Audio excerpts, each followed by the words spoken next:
I had a purpose. I wanted to be one of the best basketball players to ever play. And anything else that was outside of that lane, I didn't have time for. There's a quote from one of my English teachers at Lower Merion named Mr. Fisk. He had a great quote that said, "Rest at the end, not in the middle." And that's something I always live by.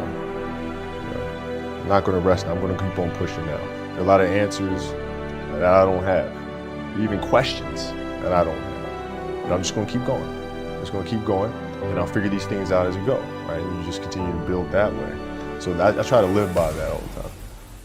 At what age did that goal become crystal clear? I made that deal with myself at 13 years old. At 13 years old? 13 years old. That's the You were deal I crystal made. clear about it. Crystal clear. And where did inspiration come from? The love of the game. The love of the game, the challenge. Like I would watch Magic play, I'd watch Michael play, and I would see them do these unbelievable things, and I'd say, can I get to that level? I don't know, but let's find out. Let's find out. And so that curiosity to see where I could push this thing led me down that path, I think. I had a summer where I played basketball when I was like 10, 11 years old, and here I come playing, and I don't score 1 point the entire summer. Not a free throw, nothing, not a lucky shot, not a breakaway layup, 0 points. And I remember crying about it, being upset about it. And my father just gave me a hug and said, "Listen, whether you score 0 or score 60, I'm gonna love you no matter what." Wow. Now that is the most important thing that you can say to a child. Because from there, I was like, okay, that gives me all the confidence in the world to fail. I have the security there. But to hell with that, I'm scoring 60. And from there, I just went to work. I stayed with it. I kept practicing. I think that's when the idea of understanding a long-term view became important. Because I wasn't going to catch these kids in a week. I wasn't going to catch them in a year. Right? So that's when I sat down and said, okay, this is going to take some thought. Right? What do I want to work on first? All right, shooting. All right, let's knock this out. Let's focus on this. Half a year, 6 months, nothing to shoot. All right, after that, all right, creating your own shot. So I started creating a menu of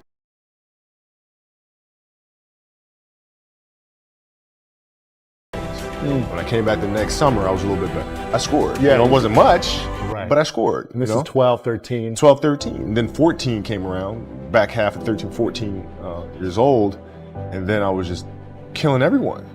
And it happened in 2 years. And I wasn't expecting it to happen in 2 years, but it did, because what I had to do was work on the basics and the fundamentals. While they relied on their athleticism and their natural ability. And because I stick to the fundamentals, it just caught up to me. And then my body, my knees stopped hurting, I grew into my frame, and then it was game over. Wow. Were you always competitive from the day you were born? You were super competitive? Competitive with things that I participate in. So I'll put it to you this way. So basketball for me was the most important thing.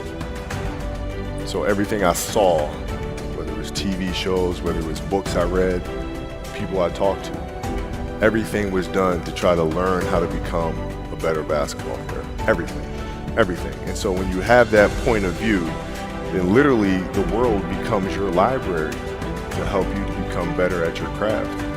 So at 13 years old, I had a kill list. And so, they used to do these rankings, Street and Smith basketball rankings. And I was nowhere to be found because I was like 6'4", scrawny, like 160 pounds soaking wet. So I was like 57 on the list. And so I will look at 56, 55, all the way up to number 1, who these players are, what club teams they played for. So when we go on an AAU travel circuit, I got to hunt them down, right? And so that became my mission in high school, is to check off every other person, all those 56 other names, hunt them down and knock them down. So when we played at 13, I would size you up and see what your strengths and weaknesses are. How do you approach the game? Are you silly about it? Are you goofy about it? Are you good at it just because you're bigger and stronger than everybody else?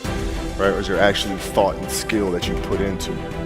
Right? And when I'd play to my weaknesses. I always work on the things during those games that I was weak at. Left hand, pull-up jump shot, post game. Right? So I have a strategy. What was really your work ethic like, and for how long did you stay disciplined? Well, mean, every day. I mean, since 20 years. It was an everyday process and trying to figure out strengths and weaknesses. For example, jumping ability. Man, my vertical was a 40, it wasn't a 46 or a 45. My hands are big, but they're not massive. Right? So you got to figure out ways to strengthen them so your hands are strong enough to be able to palm a ball and do the things that you need to do. Quickness, I was quick, but not insanely quick. I was fast, but not ridiculously fast. Right? So I had to rely on skill a lot more. I had to rely on angles a lot more. I had to study the game a lot more. And but I enjoyed it though. So like from the time I can remember when I started watching the game, I studied the game, and it just never changed. What does losing feel like to you? It's exciting Why is it exciting? because it means you have different ways to get better.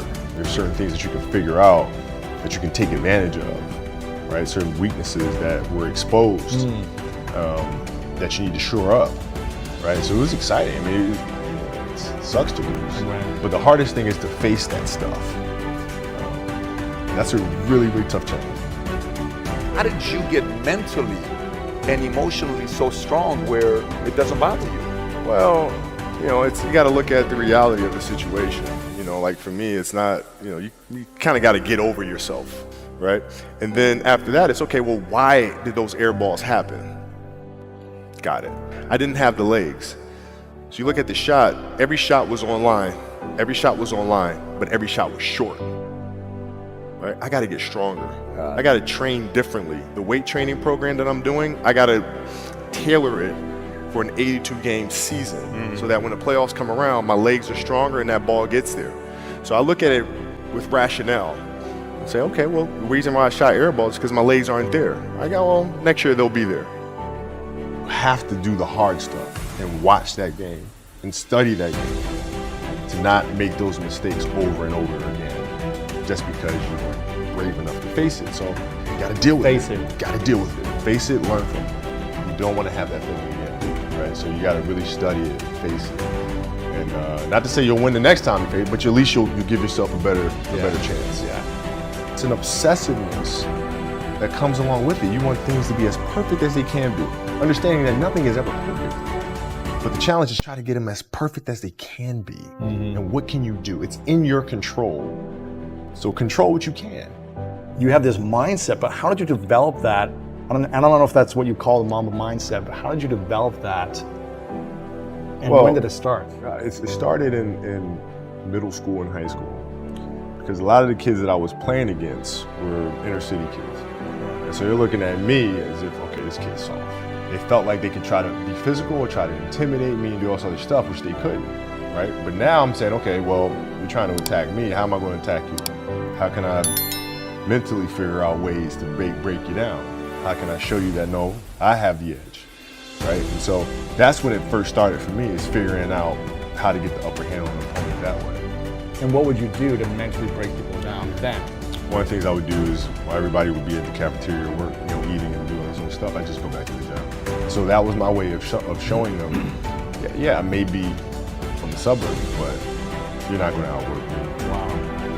Like I see a lot of players take vacations with other players that are close friends.